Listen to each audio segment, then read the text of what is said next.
les choix que j'avais, c'était blindé, artillerie, infanterie.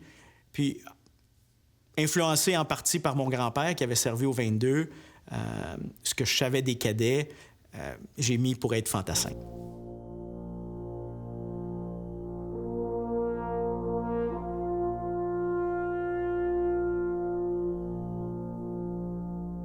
On avait 900 $ pour travailler à Brockville. Puis là, le gouvernement canadien a eu le malheur de dire qu'il nous donnera 1 pièce et demie par jour, nourri et habillé. J'ai même pas été chercher mon dernier chèque.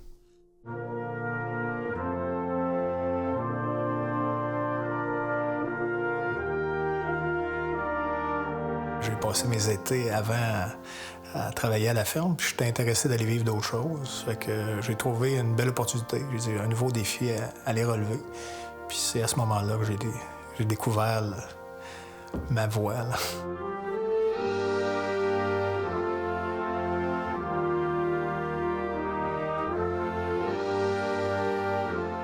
Je pense que c'était plus d'essayer quelque chose de nouveau. Fait que vers l'âge de 17 ans, là, mon père m'a conduit jusqu'au centre de recrutement. Il dit « Essaye ça ». Fait que, on a fait les tests, fait les papiers, puis éventuellement, j'ai été accepté dans l'infanterie, dans le Royal 22e Régiment.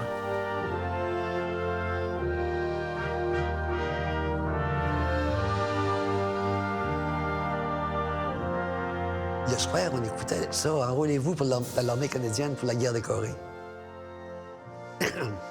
On s'est dit, ça ne doit pas être pire que dans le bois. Parce que nous autres, ici, c'est dur, c'est difficile ce qu'on fait là. Ben, je pense que l'armée, ça ne doit pas être si dur que ça.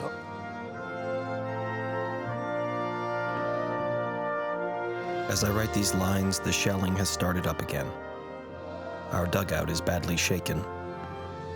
If you get this letter, it's that nothing bad has happened to me. I embrace you with all the tenderness you have been deprived of for so long. Hold the children against your heart for me. Your husband, who will live to ensure your happiness or who will die with your admiration.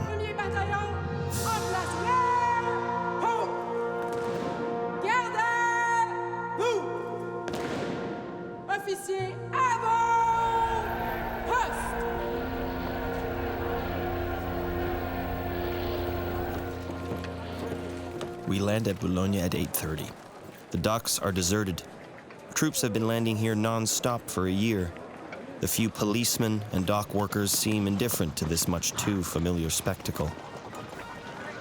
But suddenly their ears prick up. Strange. These are British troops, but the officers and the men are speaking French. In a flash, the news spreads across the docks to the village as the regiment advances. They're Canadian. They are French-Canadian. The people are in the windows. They're in the streets. They follow us. They run. The 22nd is a sensation. Lorsque la Première Guerre mondiale a été déclarée, on a eu un paquet de Canadiens, de Canadiens français qui voulaient s'enrôler, mais ils étaient envoyés dans les unités anglophones. Alors, la population canadienne-française, surtout à Montréal, avec des politiciens de la province et des gens d'affaires de la province, ont dit que ça n'avait aucun sens. Il fallait créer un régiment canadien-français. Et c'est là que le 21 octobre 1914, le Royal, pas le Royal à ce moment-là, mais le 22e, juste pour donner une idée que l'anglais primait, on s'est fait appeler au début 22nd Battalion. Il faut se rappeler aussi la situation qui se passait au Canada à ce moment-là. En 1912, il y a eu la fameuse loi 17 en Ontario qui supprimait toutes les écoles françaises. Il y avait juste le Québec là, où ça parlait un peu français et un peu au Nouveau-Brunswick. Alors, c'est la pression populaire qui a mis énormément de pression sur le gouvernement fédéral de l'époque pour créer un bataillon canadien-français.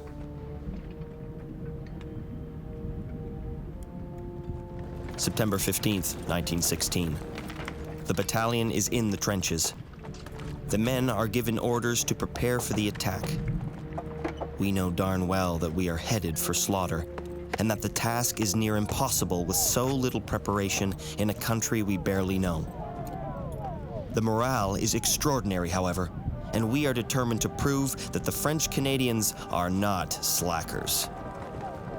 I speak to the companies who are getting ready one by one.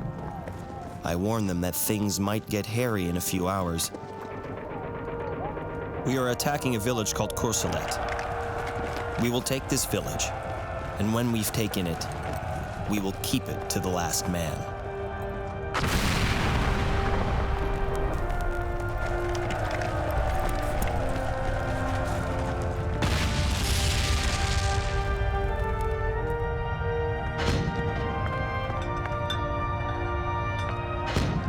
Two bombs fell simultaneously, wiping almost everything out. Chabal, though a brave man, crumbled in a heap. He was stumbling as if he were drunk. He was crying. He was walking through the fields aimlessly. I had to literally carry him to the office in my arms. He kept repeating, "I can't take it. I can't take it anymore." What a sorry sight.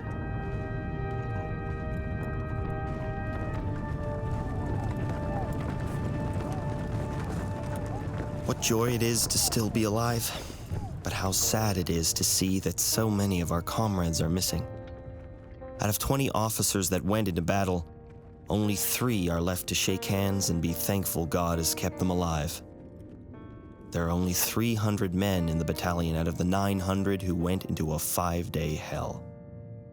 It was a harsh battle. If there's 100 left of the old boys from Saint-Jean, we're lucky. And to say that when we crossed over to France, we were nearly 1,200. How they fall.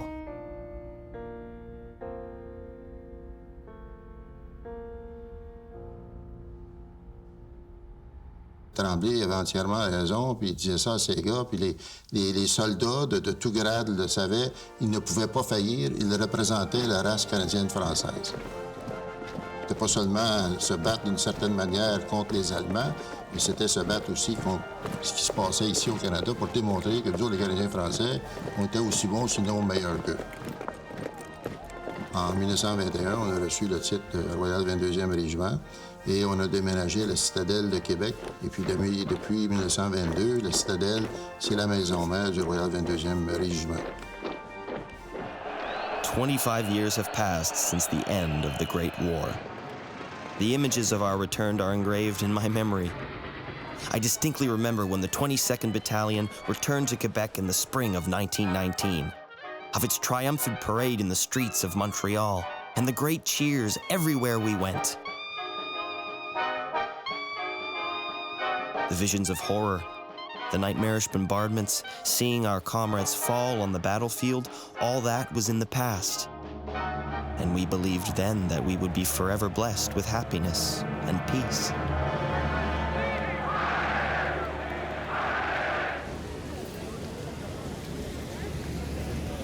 Nous sommes allés en Écosse pour avoir de l'instruction sur les débarquements, sur l'utilisation des barges de débarquement, les techniques et tout ce que vous voulez. Ils ont fait une annonce pour être opérateur de radio. Tu sais, moi, je voulais avoir ça. Tu sais, qu'est-ce que c'est qui arriverait, tout ça. Puis là, on m'a envoyé à l'école, ce qu'on appelait Royal Canadian Signal Corps. Et puis, j'ai bien aimé ça. Là, j'ai appris comment opérer un 18, qui était un petit radio, à transmettre et receive. De là, nous sommes partis de Glasgow. Un convoi secret, il va sans dire. Je pense que nous sommes allés direction ouest pendant un bout de temps pour tromper les espions, tout ce que vous voulez. Et puis de là, éventuellement, nous sommes allés en Sicile. Notre landing en Sicile, ça a bien été, tu sais, une couple de blessures, mais on n'a pas perdu d'âme.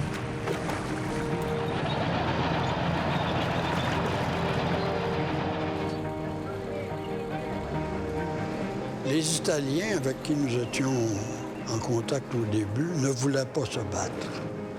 Ils voulaient se rendre, ils voulaient s'en aller. La guerre, Mussolini, tout ça. On sortait 100-150 soldats italiens. On avait à peu près un homme qui pouvait les escorter. Le rapport des forces n'était pas de notre côté. Alors là, nous avons continué, nous avons frappé les Allemands, puis là, c'est devenu, disons, plus flamboyant.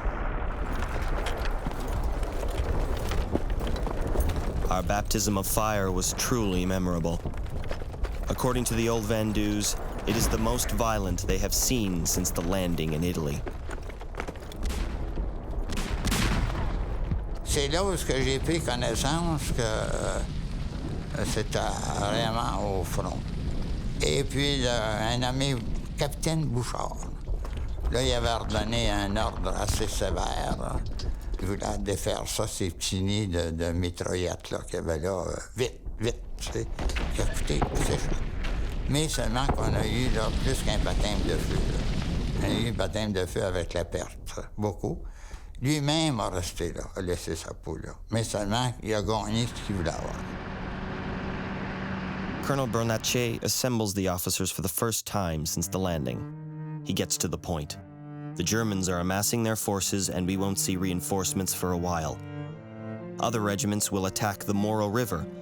Our brigade's mission is to cut off communications on the Ortona-Orsania-Rome line. In the distance, large caliber cannons hit the enemy.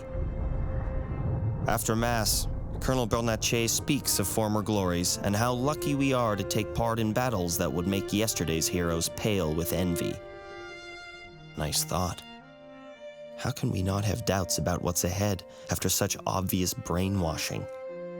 The other two regiments from our brigade have fought for 2 days.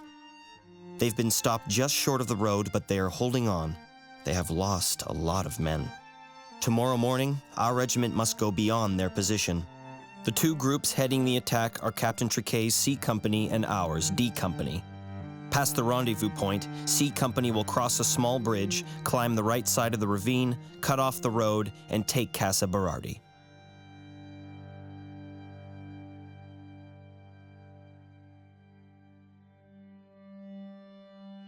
Paul Triquet était mon commandant de compagnie. Lui était parti, alors c'est moi qui commandais la compagnie pendant une vingtaine d'heures. Et j'ai commencé à déménager la compagnie jusqu'à un endroit qui était notre lieu de rassemblement avant une attaque. Puis vers 4-5 heures du matin, on a commencé à entendre des Allemands parler. Il y a des Allemands juste au bord du canal. Alors là, la bataille a commencé. Ça, c'est une bataille, une mêlée. Face à face, et puis toute l'affaire. Alors moi, dans mon cas, j'avais le peloton de gauche avant. Et comme nous arrivions au coin de la maison, il y a un beau char d'assaut allemand qui a reculé, qui avait un beau canot qui tournait dans notre sens. Alors là, le plaisir a commencé. Et puis, on a eu une bonne petite bataille. Et là, il y a un mal élevé qui m'a tiré une balle dans l'épaule. Que voulez-vous? Il nous pompait pas mal. C'était assez dispendieux pour le 22.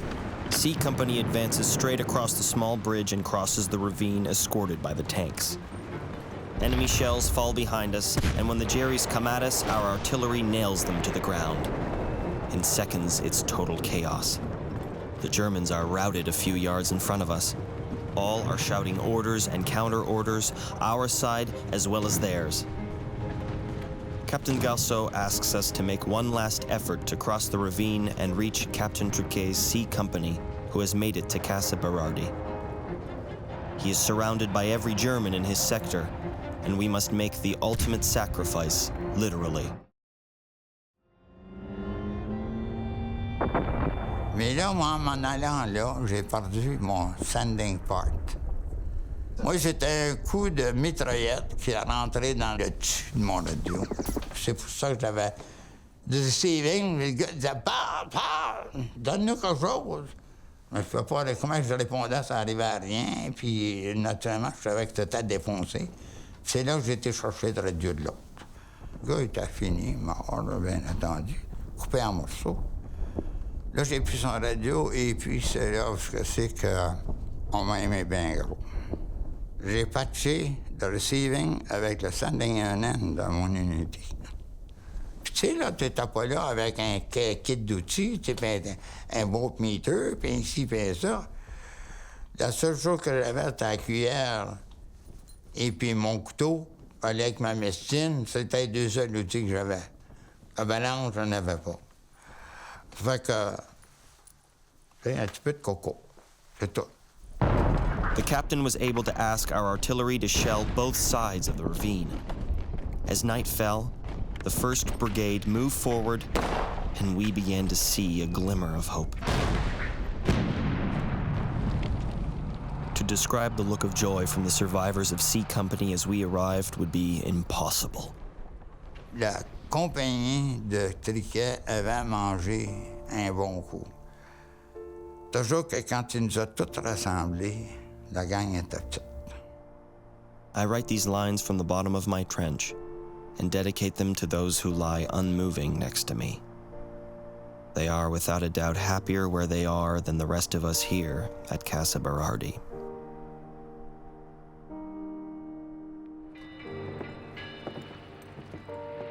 I get off the train at Levi. My family is there. My father is the first to take me in his arms. I see a tear roll down his cheek. I look at him, and I hold him tight. It's the first time that we have ever embraced.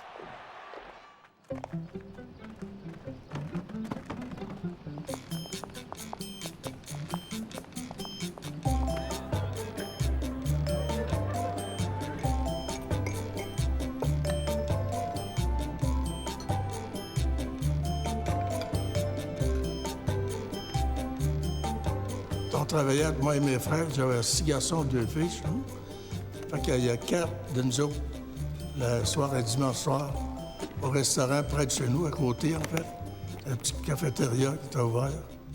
Alors, on s'est mis à placoter ensemble, à jaser, puis on a décidé d'un coup à ce qu'on s'enrôle. Puis là, on s'est enrôlé parce qu'on avait entendu à la radio qu'il y avait un programme d'occupation en Allemagne. C'était après la guerre, en 50. Puis il y avait un programme d'occupation dans le Canada participait. Alors, moi, je voulais toujours le goût de voyager.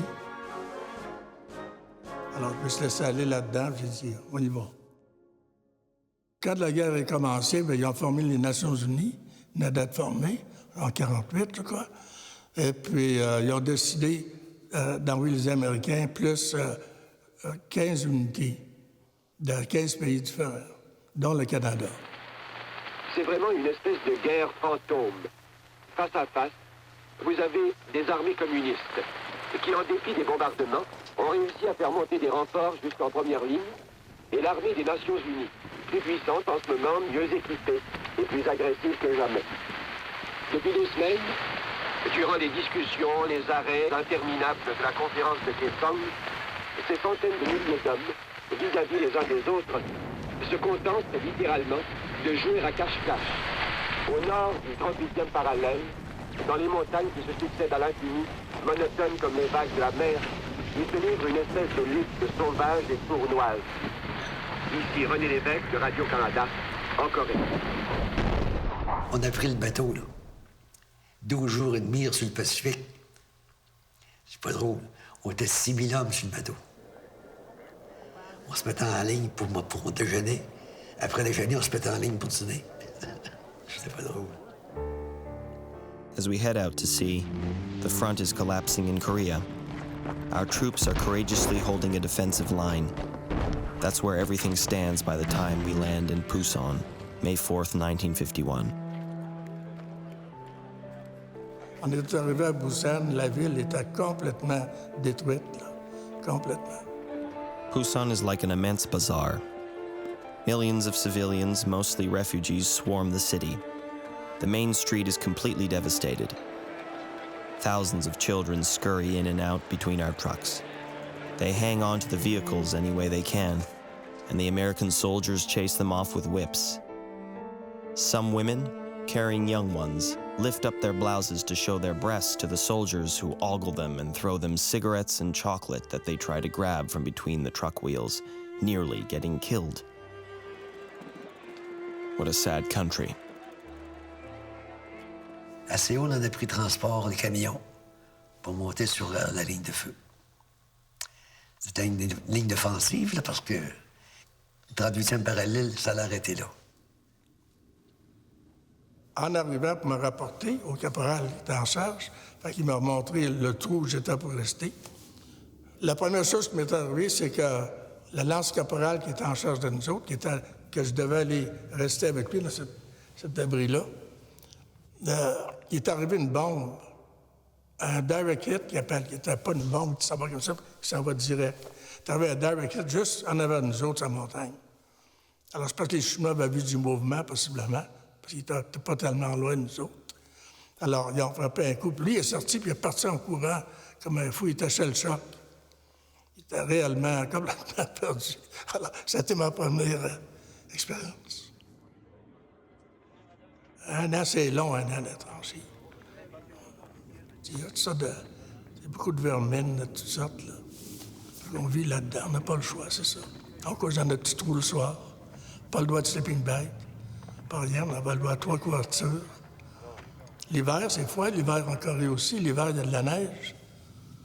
Et puis, on se réchauffait avec des canettes de gaz qu'on s'organisait avec un petit hose qu'on rentrait dans notre dugout, dans une boîte de munitions en métal, on mettait la hose là, puis là, on l'ouvrait un petit peu, puis on mettait le feu dans le gaz, puis ça partait. On s'échauffait la boîte, puis la boîte de rouge, mais c'est la seule façon de faire. On n'avait rien.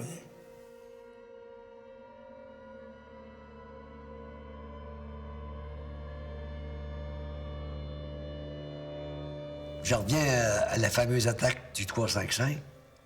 Vers 3 heures l'après-midi, c'était l'enfer et ils nous tiraient du mortier, puis vers 3h30, là, ils ont attaqué. Ils sont venus 15 jours de suite. Ils voulaient briser la ligne, parce qu'on avait la ligne des Nations Unies, on était tous alignés ensemble, de l'Est à l'Ouest. Mais la compagnie D, c'est elle qui a mangé la claque. Elle était sur le flanc gauche de la 355. Les Américains étaient sur le dessus. Ils étaient sur le flanc gauche. Moi, je suis au platon 10. Ils vont au platon 12. Omer est au platon 11, juste voisin de la 227. La 227, ils pouvaient tirer sur eux autres, ils étaient plus bas. Il y avait un canon en avant de nous autres, on le voyait. Au platon 10, on est haut, nous autres. On voit bien le canon qui tire. Mais on avait le lieutenant de l'artillerie avec nous autres. Il a demandé de faire. Il a fait 25-30 au but, il est arrivé sur le canon. On l'a plus entendu. C'est là que ça a commencé. Il y en a qui ont vu qu'ils n'ont pas pu défoncer le plateau 12. Ils ont contourné. Là, ils ont bombardé les Américains. Les Américains sont sauvés. Ils ont sacré le camp. Il était un bataillon, eux autres, là. Ils ont sacré le camp, puis les Chinois ont venu chez nous autres. Puis ils étaient là par des milliers. Là. Je pense qu'il y en avait 1 million dans les armes, hein, les Chinois. Là. On les a vus monter. Ils étaient comme des fourmis. Fait que moi, ils m'ont pris ma braine, ils m'ont dit, va en arrière, on va se faire attaquer par en arrière, on va se faire encercler. On lui tirait dans le dos quand il montait. Mais dans la nuit, quand il a commencé à faire noir, ils sont revenus sur nous autres. C'est là qu'ils nous ont attaqué le platon 10. On avait le meilleur mortier au monde, j'en suis certain. Le 2e bataillon du 2e régiment. Ils nous ont sauvé la vie. Ils ont fait un barrage de mortier en avant de nous autres. Un vrai balayage. Si on n'avait pas eu ce mortier-là, là, on était plus bas qu'eux autres, on se faisait battre. Nous autres, en compagnie D, on a perdu 20 hommes. Je ne m'imaginais pas comment c'est que les Chinois n'ont perdu, là. Je sais pas si je devrais donner le chiffre. 1800. C'est Intelligence Corps qui a dit ça, là. C'est pas moi. C'était pas beau.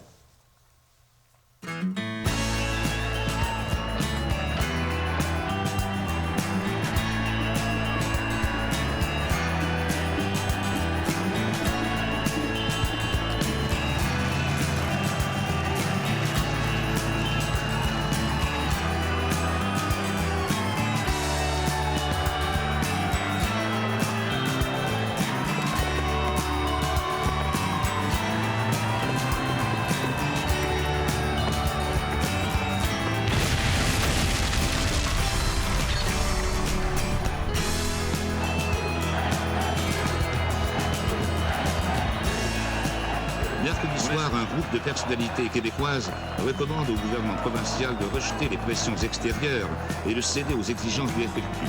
Jeudi soir, 3000 personnes se réunissent au centre Paul Sauvé réclamant à peu près les mêmes choses. L'atmosphère est extrêmement tendue et les orateurs lancent un appel au calme.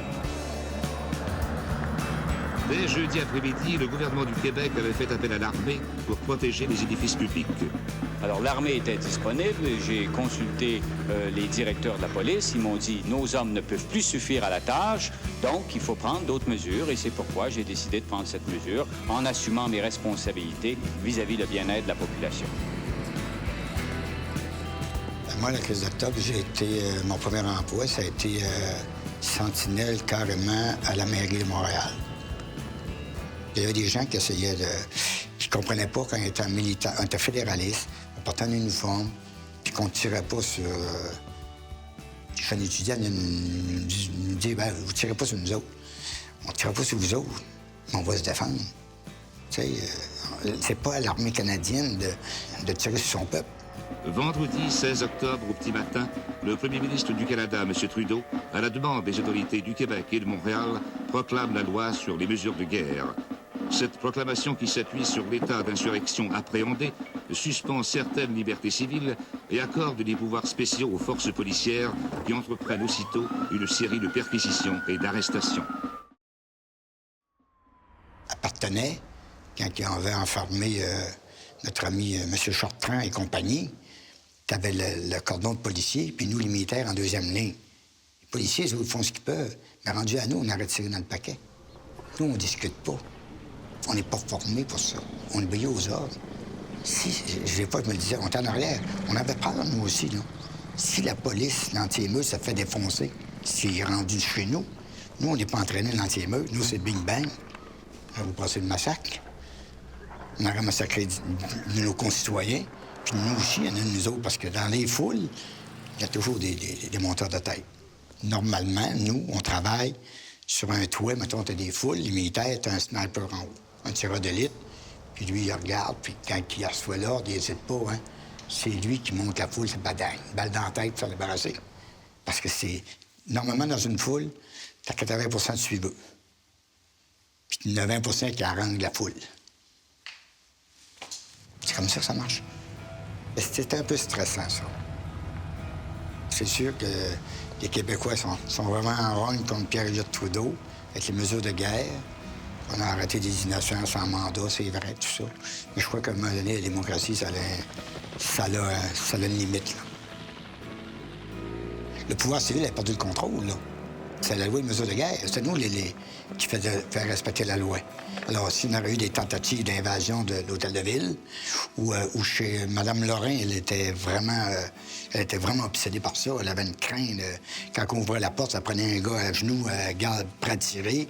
Un militaire qui ouvrait la porte, elle était en arrière. Elle était vraiment terrorisée. Quand on cherchait les frères Rose, on cherchait James Cross, on s'est ramassé des cordons, le monde ne comprenait plus rien, là, pour l'armée là, étoile avec nos véhicules. On n'a pas habitué à ça dans notre pays. Là. C'est sûr que ça a traumatisé les Québécois à ce moment-là. Là. Il n'y aurait rien pensé de voir ça dans un pays dit démocratique et libre. C'était plus ça, là. C'était une mesure de guerre. C'était un pays comme la Syrie. La seule chose que nous, on n'a pas tiré dans le paquet, là. C'était pas con non plus, là. Le gouvernement, malgré tout, malgré qu'on parle de Trudeau, on dira ce qu'on voudra, hein, il a fait ça pour stabiliser l'affaire, parce que les politiciens n'ont pas pu rien faire. T'sais, Pierre Laporte, il a supplié, Bourassa l'a fait libérer, puis n'importe quoi, mais il n'y avait pas de condition à ça, là. C'est pas de l'argent qu'ils voulaient, eux autres, l'indépendance du Québec, d'une façon brutale, violente. Il ne faut pas accepter ça chez nous. Il y avait une tension.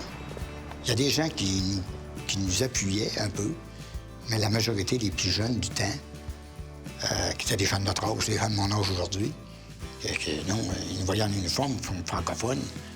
Toi, de là, pour eux, ça ne rentrait pas dans la tête, là.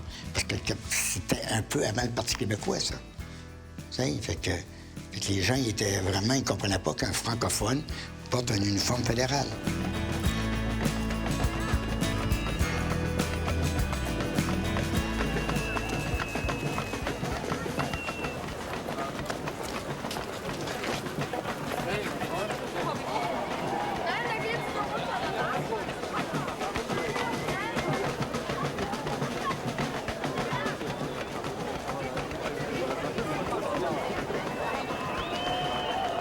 Le mur de Berlin avait tombé en 89.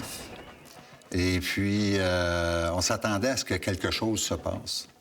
Et puis, justement, quand l'Union soviétique est tombée, nous, on était en exercice, en manœuvre, dans le camp de Hohenfels que je vous parlais, puis on était tout proche de la frontière. Puis là, il y avait plusieurs unités et formations de l'OTAN qui étaient en manœuvre. Et puis, il y a eu une certaine nervosité à savoir comment est-ce que les pays du parc de l'Union soviétique étaient pour réagir à la chute de l'Union soviétique.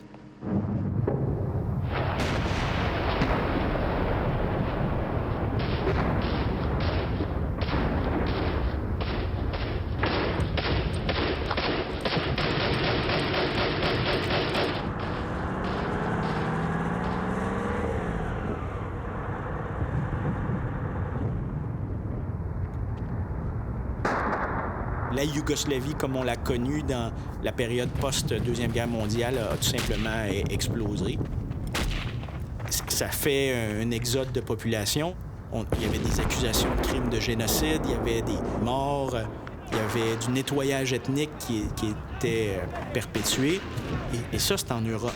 Voir ça peut-être dans des pays d'Afrique ou d'autres endroits du tiers-monde, pour le peuple occidental, c'est une chose.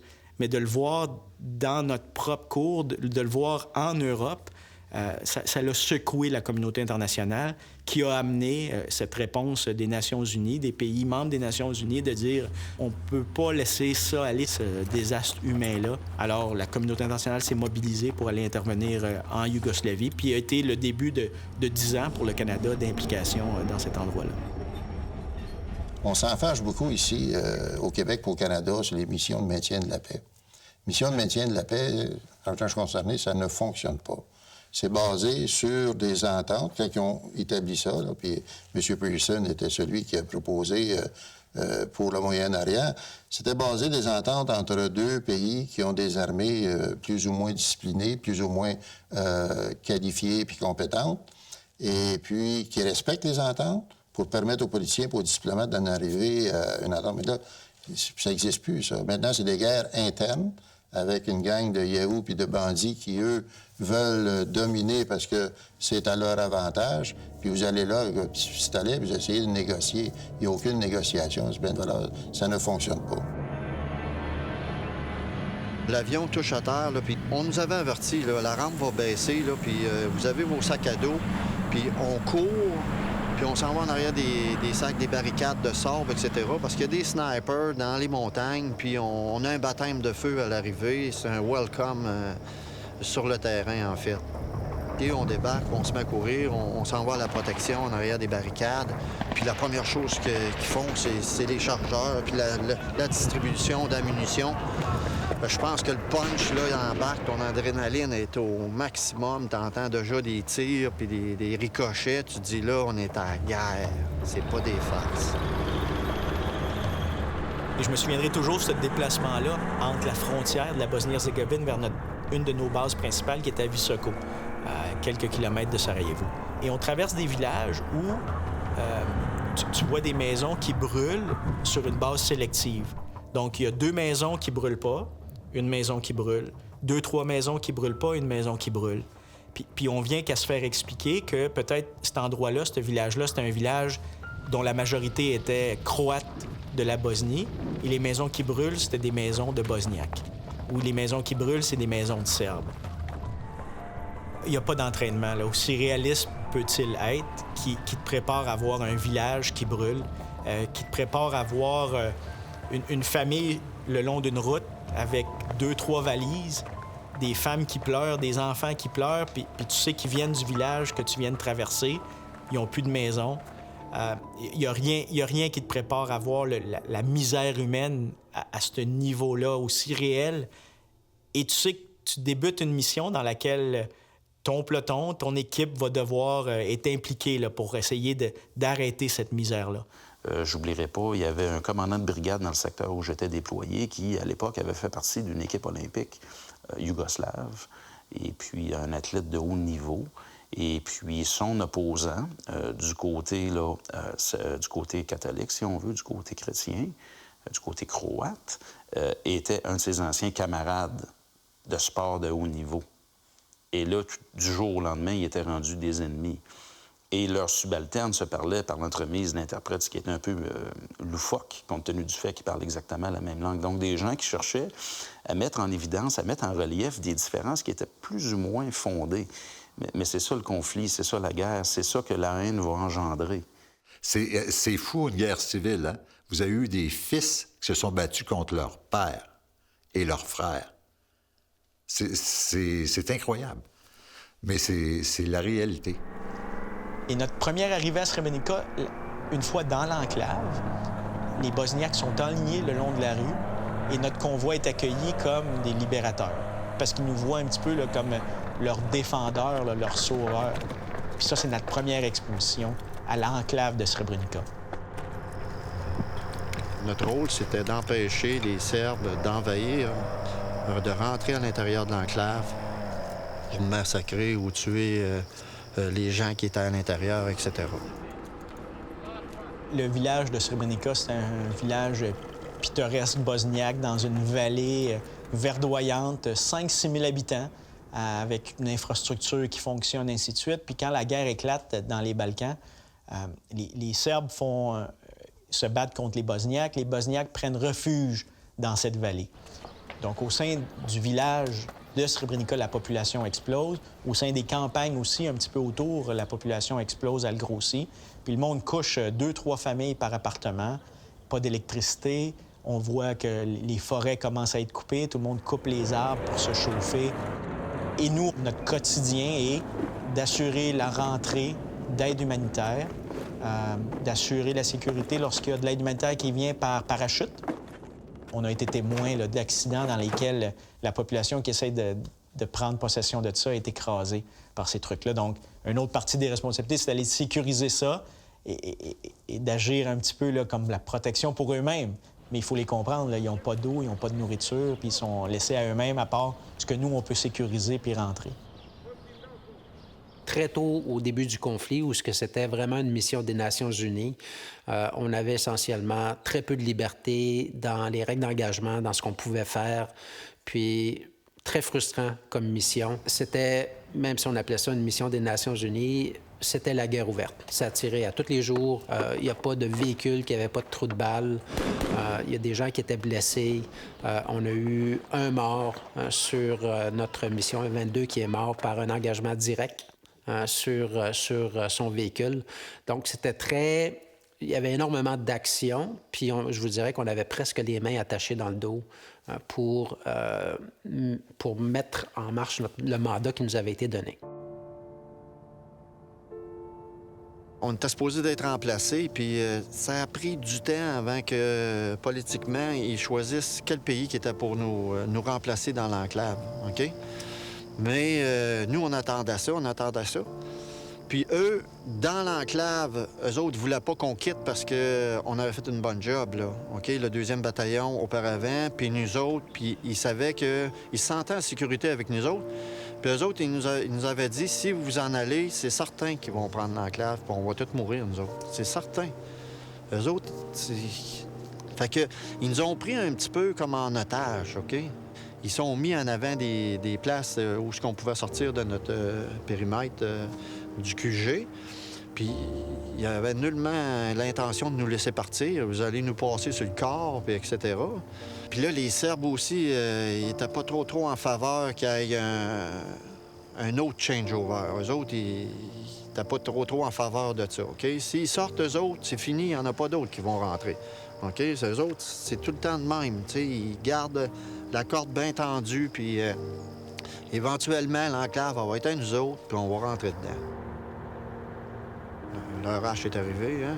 Il faut sortir.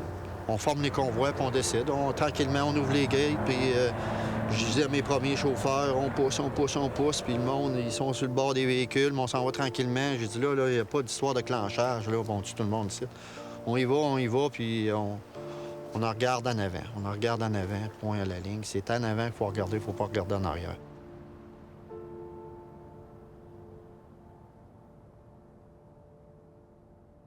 Mission des Nations unies, Il n'y en a pas de meilleur, mais je pense que c'est un peu irréaliste de penser que les militaires canadiens, leur seule fonction, ça serait de faire le maintien de la paix qui ne fonctionne pas. Puis si le peuple canadien nous dit on n'en veut pas de militaires parce qu'on ne veut pas être protégé, on ne veut pas de sécurité, mais qu'ils nous le disent. Mais s'ils disent qu'on va avoir des forces armées canadiennes, bien, vous allez être obligé de nous donner l'équipement puis nous envoyer des missions en fonction de ce qu'on est capable d'accomplir. Puis dites-nous clairement ce qu'on va faire là, puis quand est-ce qu'on devrait sortir, puis pourquoi. Mais ça, je n'ai pas vu souvent de ça.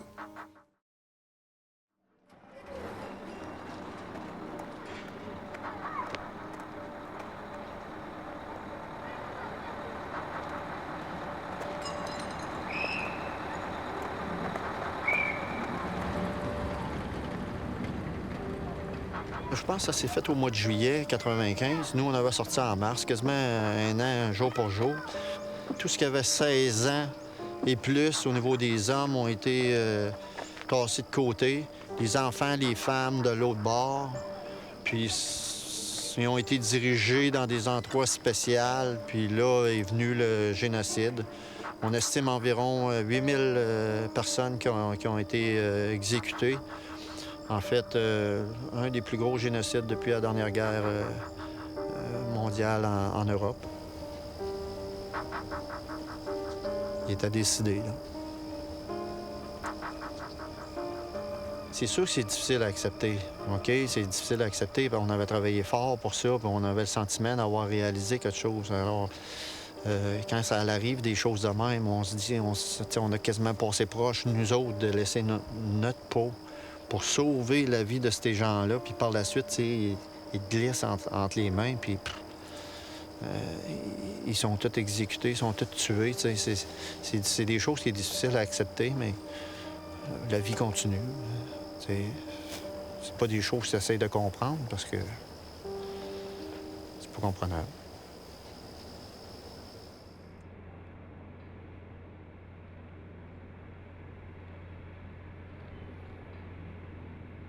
En Bosnie, il y avait beaucoup de violence qui était d'une faction contre l'autre faction. Puis les gardiens de la paix se trouvaient dans le milieu. En Afghanistan, cette violence-là est perpétuée contre nous. Nous sommes vraiment en guerre, en conflit, en hostilité contre les insurgés.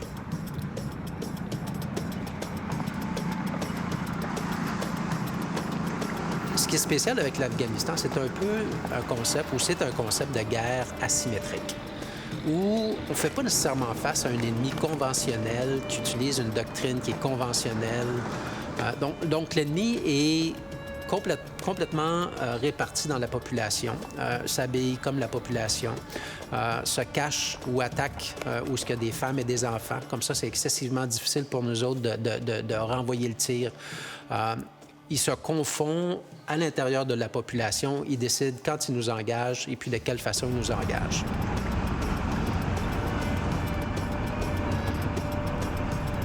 Je dirais que c'était très dangereux comme environnement. Pendant la mission du groupement tactique, j'ai perdu 12 soldats. 2 sont décédés, c'était un accident de la route où le véhicule a tourné sur lui-même, mais les 10 autres, c'était tous des pertes liées directement à l'action de l'ennemi. Hey, si je vois quelqu'un, je viens avec les chasseurs, je vais lancer l'arme 72 dessus. Hey, on n'a pas de protection à l'arrière!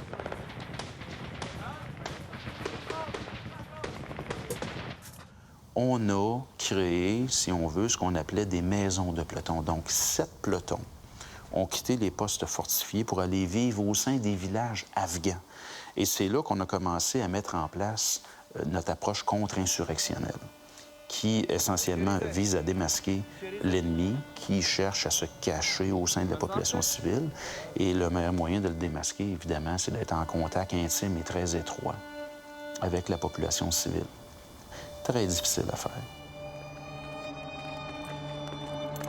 Le défi des soldats de Valcartier, c'est de dire qu'à tous les jours, qu'à tous les soirs, on doit sortir, on doit s'exposer à cette menace-là d'engins explosifs improvisés. On doit s'exposer à un tir de roquette, à un tir d'armes légères, mais on le fait parce qu'on doit être vu par la population. On le fait parce qu'on veut garder l'insurgé sur un qui-vive, qui ne sait pas toujours là, où on va être, à quel moment on va être dans un secteur ou non, puis de rendre sa tâche à lui de poser des engins explosifs, d'intimider la population, de rendre sa tâche à lui difficile. À partir du moment où on a fait du bien, on a aidé un jeune, on a sauvé un jeune qui a pilé sur un ID, avec nos médecins, avec nos médicaux, qu'on a sauvé la vie d'un jeune, ces parents-là sont redevables, ils se sentent l'obligation de venir nous aider, puis ils viennent nous dire des choses. Toujours de nuit, toujours un moment où ils ne seront pas vus, mais ils nous donnent l'information. Faites attention, il y a une bombe qui est déposée à tel endroit. OK, merci beaucoup, on l'apprécie. Le lendemain, on arrive là, puis il y a une bombe qui avait été mise là. Donc, il se crée des liens de confiance. Ce qui va faire la différence, je suis convaincu que c'est ça. C'est les gens qui sont de notre bord, il faut s'assurer de les garder de notre bord. Il faut faire très attention à ce qu'on dit et ce qu'on fait.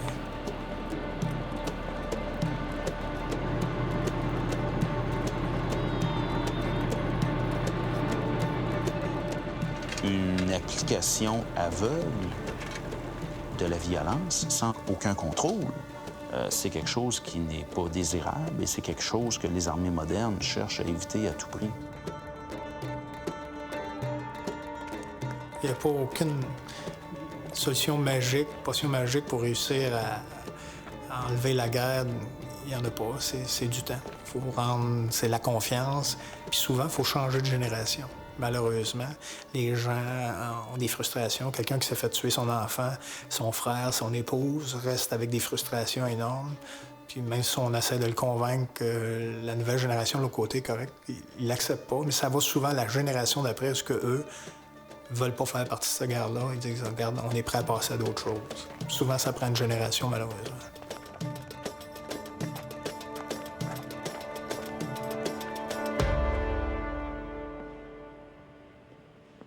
Aujourd'hui, il faut prendre le temps d'écouter nos hommes, il faut prendre le temps. On peut pas juste dire tourner à droite. Le soldat d'aujourd'hui veut savoir pourquoi il tourne à droite. Puis c'est correct. Je m'attends pas que si je dis un soldat fonce vers là-bas puis il sait qu'il va mourir, il doit comprendre pourquoi. Et il doit savoir qu'il y a un plus-value à aller là-bas. Est-ce qu'il y a des chances? Peut-être. Peut-être des chances en passant sur cette route-là de mourir, mais on a une mission, puis si on y va pas, on risque d'avoir des centaines de morts d'un autre côté. Donc, il faut réussir à faire comprendre. Tu sais, c'est la loi du oui sergent, oui adjudant est dépassée. Il faut que le soldat veut comprendre, puis c'est correct. Ce qui va éviter des ordres illicites. C'était une époque où des ordres illicites, il y en avait, des gens qui ont fait des choses qui ont regretté toute leur vie. Maintenant, le soldat ne le ferait plus. Puis c'est correct. Fait qu'aujourd'hui, ça l'oblige d'avoir un commandement et un leadership très solide.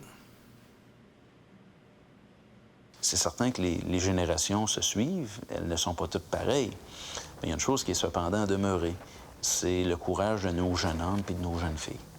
Donc, j'ai vu ces jeunes-là œuvrer pendant l'été 2009 et je dois dire que j'ai été là, ébloui, j'ai été énormément impressionné par tout le courage dont ils ont fait preuve, dans la menace, dans l'adversité, le danger qui était omniprésent. Malheureusement, on a perdu plusieurs de nos camarades. Donc, malgré tout ça, des jeunes qui, le matin, repartaient en patrouille, des jeunes qui embarquaient à nouveau dans leur véhicule blindé et qui allaient faire leur mission, malgré le danger extrême auquel on faisait face. Si on pouvait remonter dans le temps et demander aux gens qui ont joint le Royal 22e en 1914, « Hey, regardez ce qu'on est rendu 100 ans plus tard », je suis convaincu qu'ils seraient en mesure d'apprécier tout le courage qui anime encore ces jeunes hommes et ces jeunes femmes-là.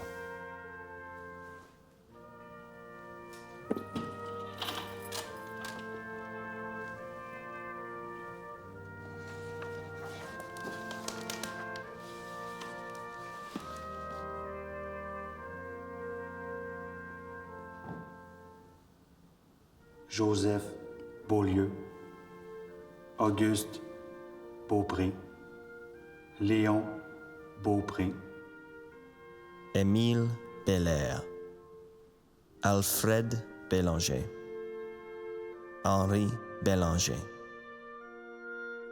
Jean Briand, Omer Dubois, Benoît Dubois.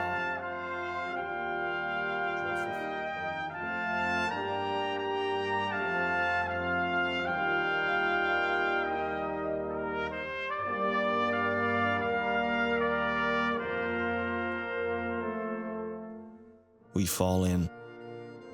How different it is from the day we set out. Entire sections are missing from the ranks. We have lost half the men in our battalion. Our company was hit especially hard. Only about 40 are left out of the 117 who started out. I look through the ranks for the old gang, friends from Valcartier, but so many are gone. Too many that we will never see again.